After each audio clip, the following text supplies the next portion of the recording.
Bermuda's parliament halts same-sex marriages, and in sport, a historic end to the regional four-day encounter between Windward Islands Volcanoes and Guyana Jaguars. I'm Ricardo Roberts, and this is Caribbean in 10 for Monday, December 11th. I'll be back with the details after the break.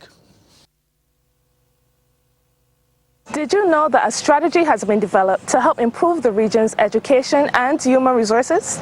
You didn't? Well, the HID strategy, as it is called, will guide CARICOM in how it delivers quality education and training to the people of the region. The strategy has been crafted by a group of experts called the HRD Commission. Consultations have been done across the region to get your input. Do you know that none of us will be left behind? The HRD strategy is important to all of us, students, parents, and employers. It will prepare the region, especially the youth, for the 21st century economy and society. The HRD strategy, unlocking Caribbean human potential.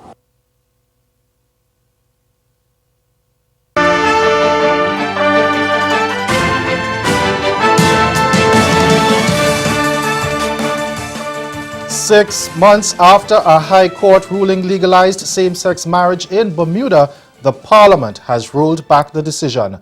Legislation to replace same-sex marriage with domestic partnerships was passed in the House of Assembly after a 5-hour debate. It succeeded with 24 MPs supporting the bill and 10 opposing it. However, couples who tied the knot following the previous court ruling will not be affected. Home Affairs Minister Walton Brown, who introduced the bill, said it would provide same-sex couples with a raft of legal rights but prevent any further same-sex marriages on the island. Back in May, Judge Charles Etta Simmons ruled that the Registrar General could not reject a gay couple's application to marry in Bermuda. She also said that the common law definition of marriage as between a man and a woman was inconsistent with the provisions of the Human Rights Act, as it constituted deliberate different treatment on the basis of sexual orientation. Meantime, a bill to decriminalize small quantities of cannabis in Bermuda was passed with support from both sides of the House. Now, the Misuse of Drugs Amendment Act 2017 seeks to remove criminal sanctions for possessing under 7 grams of cannabis, but police will still be able to seize any amount of cannabis. Regulations will also be drawn up for substance abuse education or treatment for those caught with the drug. A similar bill was debated and approved by the House of Assembly in May, but that legislation never reached the Senate because of the general election. This latest bill will now head to the Senate. Authorities in Dominica have now completely lifted a curfew that had been imposed since Hurricane Maria tore through the island on September 18th. A brief statement from the Ministry of National Security said the curfew ended with immediate effect following an assessment by the Chief of Police. In the aftermath of the Category 5 storm hitting the island, a 4 p.m. to 8 a.m. curfew was imposed in a bid to deal with the looting of several businesses. Now, those curfew hours were subsequently shortened. Then, in October, the curfew was lifted in some areas but kept in place in the capital. The Ministry of National Security said the city of Roseau is returning to a state of normalcy, with electricity being restored in a number of areas.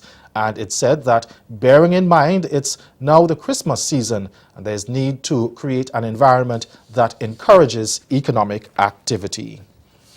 In Trinidad and Tobago, the labor movement is strongly resisting any move to increase the retirement age from 60 to 65. With Parliament examining the possibility in order to bolster the national insurance system, union leaders say increasing contributions and the retirement age are not the only solutions. We require a national referendum. It's so serious. Let the people decide. That's how the labor movement feels about proposals to increase the NIS contribution rate and the retirement age. With the National Insurance Board forecasting financial difficulty, labor leaders were invited to a JSA of Parliament for consultation.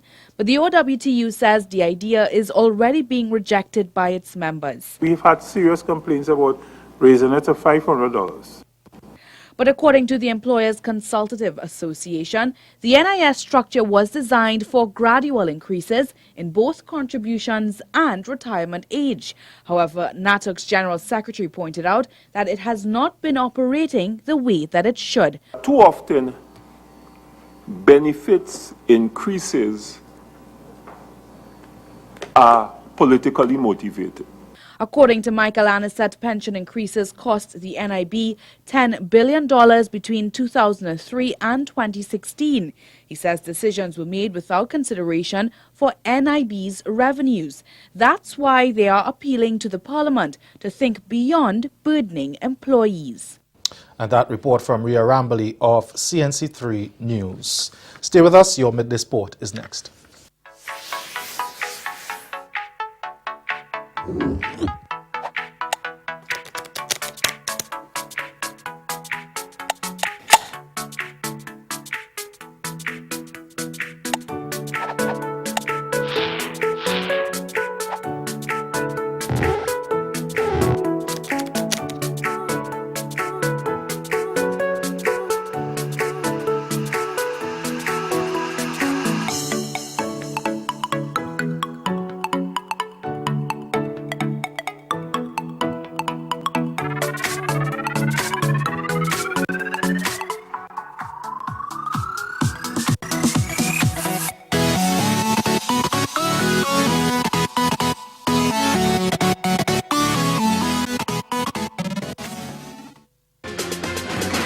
Today on 21st Century, a special focus on HIV/AIDS.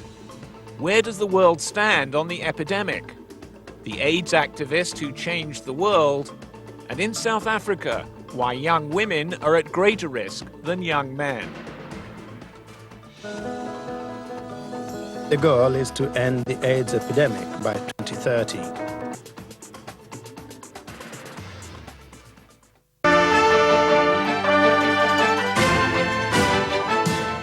Ex-West Indies off-spinner Shane Shillingford snatched his 40th 5-wicket haul as Windward Islands Volcanoes stunned leaders Guyana Jaguars to earn their first tie in 152 years for the regional first-class championship yesterday.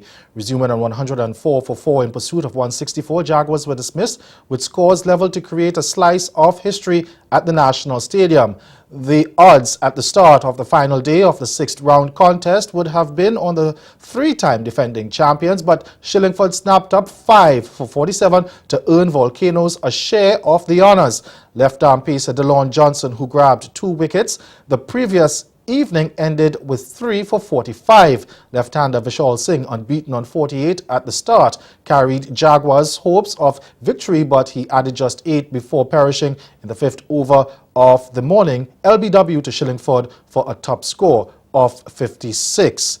Meanwhile, rain and defiant batting led Trinidad and Tobago Red Force captain Dinesh Ramdin to earn the side a draw with Jamaica Scorpions.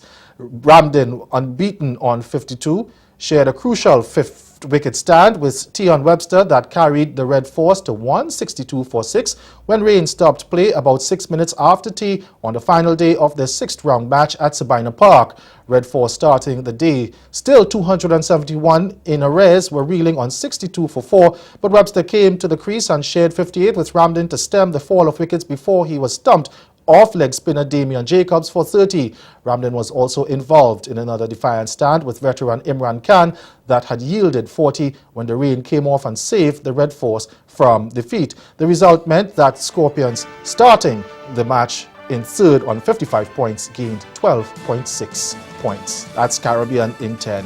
Join us again at 6:30 for Caribbean Newsline. Good afternoon.